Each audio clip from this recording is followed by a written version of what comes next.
Previous previous video के अंदर हमने कॉस्ट एस्टिमेट एग्जीक्यूट करा था।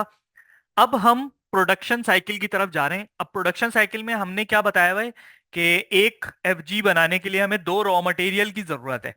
अभी सिस्टम में हमारे पास वो रॉ मटेरियल अवेलेबल नहीं है। लाइक मैं रिपोर्ट दिखाता हूँ।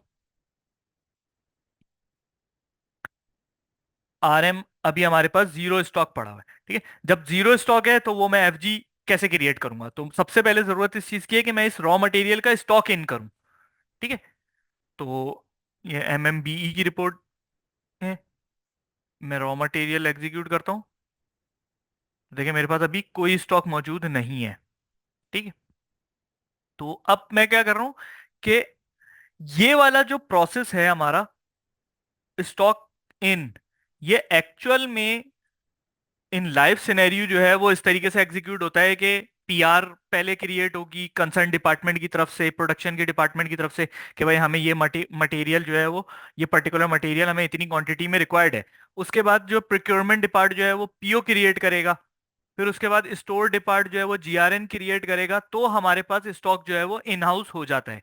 इस जीआरएन करने के बाद जो है वो फाइनेंस जो है वो इनवॉइस करता है और फिर उसके बाद पेमेंट कर देता है। तो ये हमारी पी टू पी साइकिल होती है पूरी की पूरी। ठीक है, अभी क्योंकि हमारा प्रोडक्ट कॉस्टिंग और मटेरियल लेजर का टॉपिक है तो हम पी टू पी साइकिल को कवर करने के लिए नहीं जा रहे हैं।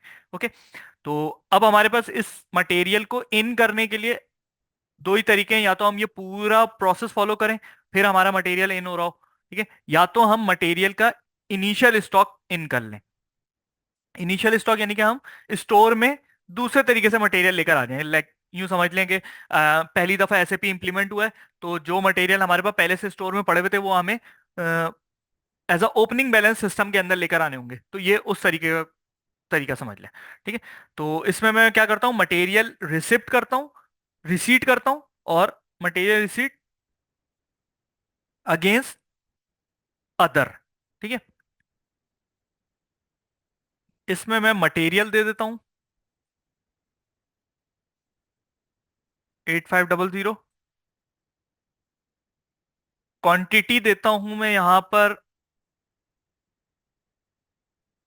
100 क्वांटिटी दे देते हैं। ठीक है, वेयर में मैं प्लांट दे देता हूं और स्टोरेज लोकेशन भी दे देता हूं। सब कुछ ओके। अच्छा, अब देखें ये मटेरियल जो है मेरे पास कितनी क्वांटिटी का है, वो है, सॉरी, कितनी स्टैंडर्ड प्राइस पर है, 100 स्टैंडर्ड प्राइस पे।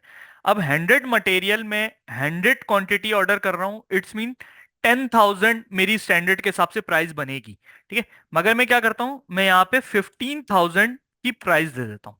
ठीक है, just to record the variance, कि इधर वेरियंस की रिकॉर्डिंग हो जाए और उस वेरियंस को हम आगे अपनी प्रोडक्ट कॉस्टिंग में शो कर रहे होंगे कि परचेस के टाइम पे जो वेरिएंस होता है वो हमारा किस टाइम पर कैटर होता है ऑर्डर, इसके एफजी के ऊपर। ओके, तो मैं ये करने के बाद इसको मैं जस्ट इंटर सेव, मैं चेक का बटन क्लिक कर सकता था, वो मुझे दिखा देता कि कोई मसला तो नहीं है। खैर, इसने पोस्ट कर दिया, इट्स ओके सब कुछ। डिस्प्ले पे आता हूं मैं। डिस्प्ले पे आने के बाद मैं एग्जीक्यूट करता हूँ, डॉक्यूमेंट इन्फो पर आता हूँ और एफ आई डॉक्यूमेंट पे क्लिक करके मैं इसके डबल क्लिक कर देता हूँ। ठीक है, अब देखें इससे सिस्टम ने एंट्री क्या पास करी है। अब इस एंट्री को थोड़ा सा समझ लेते हैं। मैं रॉ मटेरियल कॉस्टिंग टू के टैब में आया। ये देखें, इस रॉ मटेरियल की जो स्टैंडर्ड प्राइस थी वो थी हमारे पास 100।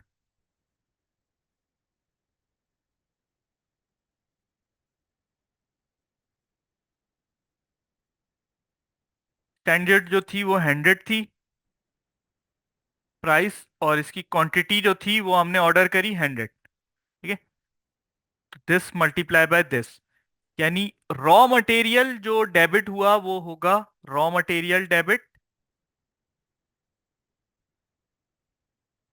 10,000 से। ये देखें,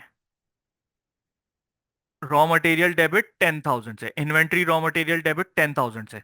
okay, initial raw material balance credit, क्योंकि अब ये अगर मेरा पीओ के थ्रू आता तो यहाँ पर जीआरआईआर का अकाउंट क्रेडिट हो रहा होता। ठीक है, वो पी टू पी साइकिल अगर हम कभी कर रहे होंगे तो हम उसमें देख लेंगे। ठीक है, अगर मैं जी पीओ और जीआरएन के थ्रू मटेरियल इन करता तो यहाँ पर जीआरआईआर, अगर ये प्रोसेस हम पीओ और जीआरएन के थ्रू करवा रहे होते तो एंट्री क्या होती, मैं उसे यहाँ पे लिख दे रहा हूँ। जीआरआईआर के थ्रू होता 1500,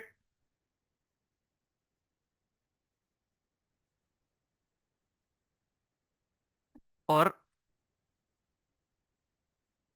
वेरिएंस 5000 से डेबिट हो रहा होता। ठीक है, इसको मैं यूं कर लेता हूँ।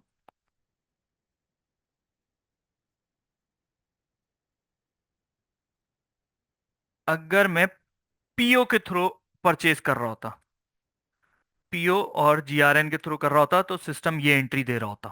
ओके, मगर अभी हमने जो प्रोसेस चलाया है वो क्या करे,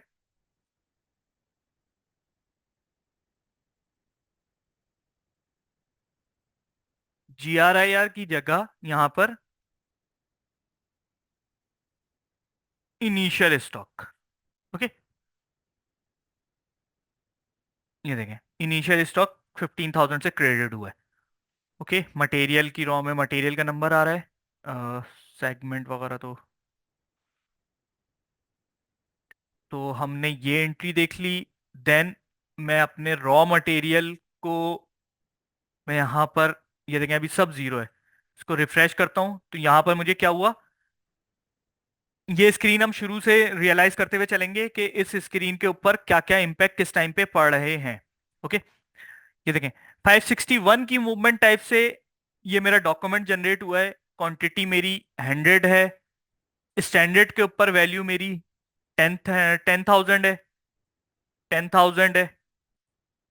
ठीक है, प्राइस डिफरेंस मेरा 5,000 है, ये प्राइस डिफरेंस मेरा 5,000 है। ओके, और एक्चुअल के ऊपर मेरा 15,000 की प्राइस आ रही है, और पीयूपी जो है वो, मतलब प्राइस पर यूनिट जो है वो 150 रुपीज आ रहा है, $150 आ रहा है। ओके, ये हमने कॉस्टिंग के हिसाब से देख ली रिपोर्ट। और मैं इस मटेरियल MMBE एग्जीक्यूट कर देता हूँ। ये स्टॉक के हिसाब से देखें, इस स्टोरेज लोकेशन पर 100 क्वांटिटी मेरी अनरिस्ट्रिक्टेड अवेलेबल है। MMBE की रिपोर्ट MB5B भी एग्जीक्यूट कर देते हैं। ठीक है, मटेरियल की मेरी एक ही ट्रांजैक्शन हुई है, ये मेरा मटेरियल डॉक्यूमेंट है। इसको मैं डबल क्लिक करूं तो मैं वही मीगो के डॉक्यूमेंट पे आके मैं यहाँ से भी दोबारा अकाउंटिंग एंट्री पे जा सकता हूँ। मैं बैक करता हूँ, ये मेरी मटेरियल स्टॉक की सारी ट्रांजैक्शन यहाँ पे शो करेगा ये।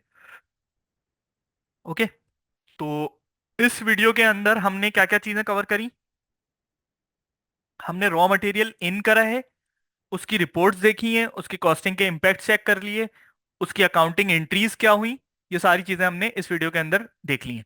और रॉ मटेरियल क्यों हमने इन करा, क्योंकि हमें प्रोडक्शन का प्रोसेस एग्जीक्यूट करना है, तो प्रोडक्शन के प्रोसेस में हमें ये रॉ मटेरियल परचेज करवाना पड़ता। हम परचेज करवाने के बजाय हमने रॉ मटेरियल का इनिशियल स्टॉक इन कर लिया है, ताकि वो हम ऑर्डर्स के ऊपर इशू करवा सकें। नेक्स्ट वीडियो के अंदर हम प्रोडक्शन साइकिल एग्जीक्यूट कर रहे होंगे और उसके फिर इम्पैक्ट्स को इसी तरीके से देख रहे होंगे कि किस लेवल पे सिस्टम क्या एंट्री करता है और उसकी क्या कैलकुलेशन वगैरह होती हैं।